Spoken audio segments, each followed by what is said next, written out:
Hey guys, Sanitary here. Thanks for watching yet another video. So today's video is a little bit different. I wanted to talk about my personal story about smoking. Before this YouTube channel, before all this healthy recipes and working out and being really health conscious, there was a period of time in my life in which I kind of put health on the back end. I didn't put it as a priority. And one of the reasons why I wanted to share this story is, for one, I wanted to let you guys and gals know that even if you engage in really toxic activities such as smoking everybody already knows it's one of the worst habits and things that you can do with your body. If I can overcome something such as that and go from that state to a complete 180 and be a health conscious person and hopefully try to be a role model to you guys and gals, if I could do it, you could definitely do it.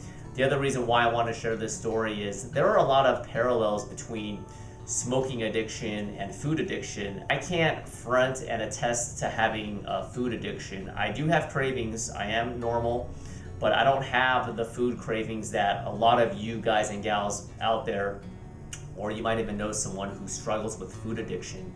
And that's one of the reasons why, America and other parts of the world are having a lot of problems with their weight. It's food addiction. So I kind of wanted to humanize myself in a way and not just be this YouTuber in which I'm just spewing out, information. It's great to have information, but I wanted to kind of relate to you guys and gals in some way that if you're going through some type of addiction, the mind is a very strong tool. It's much stronger than you think. So with that being said, on to my story.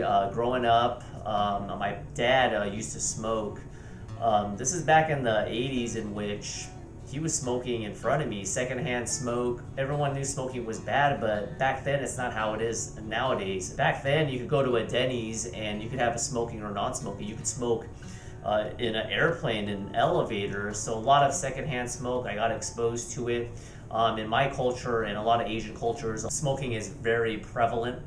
So I was always around it, so I was really curious. So when I was about like 9 years old, believe it or not, on a couple of occasions, one of my childhood buddies, we found a pack of cigarettes, tried to smoke it. I didn't really do it properly, but I always was curious, okay? But fast forward to about age 18, I never touched a cigarette again. I got into Taekwondo, I got into wrestling, and I was in the best shape of my life during my high school years. I was really active. I wrestled, I did Taekwondo simultaneously at one point. Eventually I had to just do wrestling full time because that was my main priority. I already received my black belt when I was 17, so that was kind of done with. So I did wrestling and I finally finished in March of 98. And after that, it's almost like I kind of, how do I put it? I kind of wanted to release. I wasn't really rebelling, I guess maybe rebelling a little bit. But when you wake up early in the morning, you have to watch your diet. You're constantly watching your diet, worrying about what you have to eat. You're going to school, you're applying for college. It's very regimented. You're going to tournaments. On Saturdays, you're wrestling all day. Sunday, you recover, you do your homework, and then you just rinse and repeat. All that regimen is just so suffocating at times. And when you're at that age too, it's a lot to overcome. So by the time I was done with wrestling, my career was finished. I was able to eat whatever I wanted. I was having a good time, and a part of me was like, you know what, I want to start having fun. So my friend, he had a pack of cigarettes. He got a hold of it, and I just started smoking. I started just smoking just a little bit at the end of my senior year, and then when I went to college, I went away. And I didn't tell my parents. I kept it a secret, although later on, I'm pretty sure they suspected that I had been smoking because you could smell it completely. But anyway, I ended up going away for college, a couple hours away from my hometown, and a lot of people smoke. I remember going to the dining hall, and they had that little electronic, kind of like a ticker, I guess you could say. It was like a little panel, and it kind of has these different facts. So I remember being in the cafeteria of my dorm eating. It said something like 1 out of every 7 college students are smokers. So that number is probably a little bit lower now, which is good because smoking is not as prevalent. But I saw that, I was like, wow, that's pretty high. But anyway, I started smoking a little bit my freshman year. I started partying, drinking, not all the time, but here and there. And I was averaging about, I don't know, 3 or 4 cigarettes a day. That's considered not too hardcore. For people that have never smoked, a pack of regular cigarettes has a 20 in it. So half a pack would be 10. So I averaged around 3 or 4. So I did that freshman year, sophomore year, junior year. But the good thing is that my ex-girlfriend that I met in college, I tried to not smoke around her. So she definitely was a good influence. She didn't have me quit altogether, no ultimatum, but I smoked a little bit here and there. And then senior year, just shit hit the fan a little bit. I had a roommate situation that was getting kind of crazy. We did not get along. He called the cops on me a couple times. Hopefully he's not watching this video. I'll let bygones be bygones. We were young, but a lot of conflicts there. And then I had a bad breakup with my ex-girlfriend, and then the stress level was just through the roof, and I was up to about like half a pack a day my senior year. It's about 10 a day. That's quite a bit. And to make matters worse, I had another buddy who hated his situation too. He was a freshman or sophomore in college at the time, and he hated the college that we were at, and so he was completely depressed. I think he failed all his classes and he was ready to transfer out. We basically were like smoking buddies, smoking like chimneys. We would just sit there and just smoke, coughing and stuff.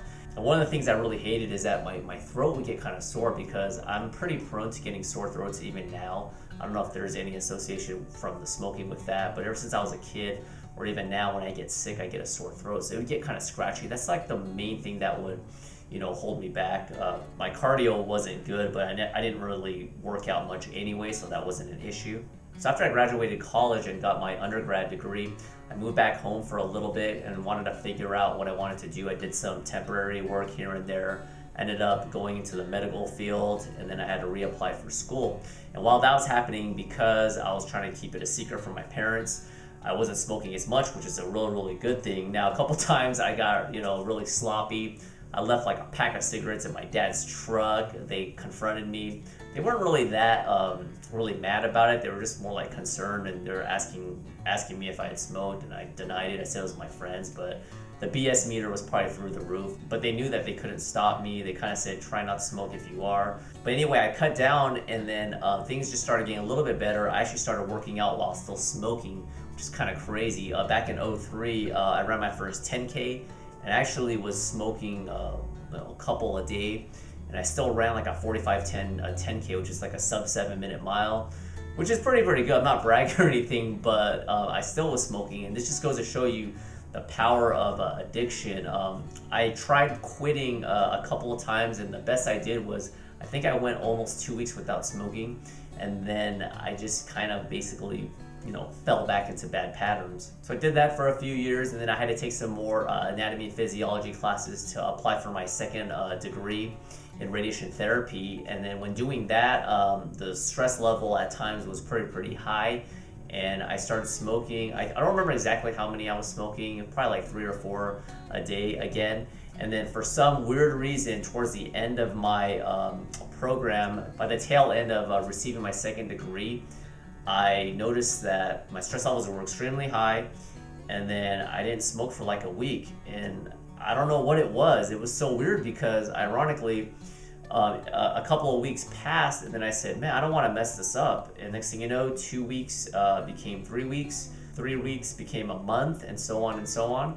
So I actually quit smoking cold turkey within the last 6 months of receiving my second degree during a real stressful time. If you were to ask me down the road, oh, you're gonna quit during a really stressful time during school, I would probably say, oh heck no, there's just no way that I'm gonna quit. So it kind of wasn't really planned, and I just said forget it. I had had enough. I was starting to feel better, but I remember it was like day 12. Day 12 was that significant day, and a lot of people say that when you get past the first couple weeks, that's always the hardest because you're trying to detoxify your body, you're trying to get rid of all the toxins, all the nicotine. And a lot of people say that nicotine is more addicting than heroin. I have no idea how strong heroin is, but I know it's pretty damn addicting and deadly. That's why a lot of people OD from it. But I will tell you from personal experience that nicotine is highly addictive.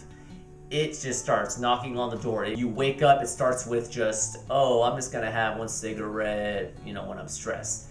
Then it's like, oh, I'm gonna have a cigarette after I study. Then I'm gonna have a cigarette after my lunch meal. You get the picture. It's just like one excuse after another. So as of now, I believe I'm about 9.5 years cold turkey from quitting smoking. I did have a couple of relapses. Some of you guys might be wondering, have you ever relapsed? I believe a year into being clean, I still had an old pack of cigarettes. There was about like 10 in there, and I don't know, it was just there, and here and there I just started smoking it, and I just got rid of it after I was done. I told myself that once I finished that pack, I probably should have thrown it away. I have no idea. It was just weird. But basically, after I finished that, I told myself I wouldn't touch one again, and I pretty much haven't. Now, there have been a couple of times when I was pretty drunk, I must admit, and socially, I did, have one or two within the past 8 years, but that's a slippery slope that I don't want to go down that path. But luckily, I stopped after that, and I didn't pursue smoking anymore. And to continue talking about quitting smoking, I kind of felt like a moral obligation. I mean, for people that don't know, I work in a cancer center. That's just a slap to the face for me to deal with cancer patients. And there are a lot of cancer patients that have not smoked a cigarette a day in their life. That's a little misconception that people think that, yes, smoking can increase your chances of lung cancer, but there are people that have never smoked a cigarette a day in their life and they get lung cancer. It's a real messed up world, so if I'm healthy, why am I putting toxins into my body? Why am I allowing this to happen? Why am I purposely trying to infiltrate my body? It's a definite slap to the face to the people who try to be healthy but unfortunately get cancer. So if I'm purposely almost trying to give myself cancer, knock on wood, that's just not right. So that's another reason why, but ultimately I did it for myself, and I'm glad that I did. So that's pretty much my personal story on smoking. I would love to hear you guys, the audience, any personal experiences with, doesn't even have to be smoking, any type of addiction. If you're comfortable with it, I would definitely love to hear your story down below. And just know that whatever addiction that you're going through, whether it is smoking, drug abuse, alcoholism, or even food addiction, because this is a health and fitness channel, whatever it is, the mind is more resilient than you think. Now, you may need some help along the way, and there's nothing wrong with that. That's not a sign of weakness. That's actually a sign of being smart and utilizing all the necessary tools to become successful and to overcome your addiction. Thank you for listening to my story. If you've made it this far, comments, questions are always welcome. If you like this video, be sure to give it a thumbs up, and be sure to also subscribe, if not already, to my channel for all the latest in diet, health, and fitness. I put out at least 2 to 3 new videos per week. I'll see you guys in a couple days. Bye.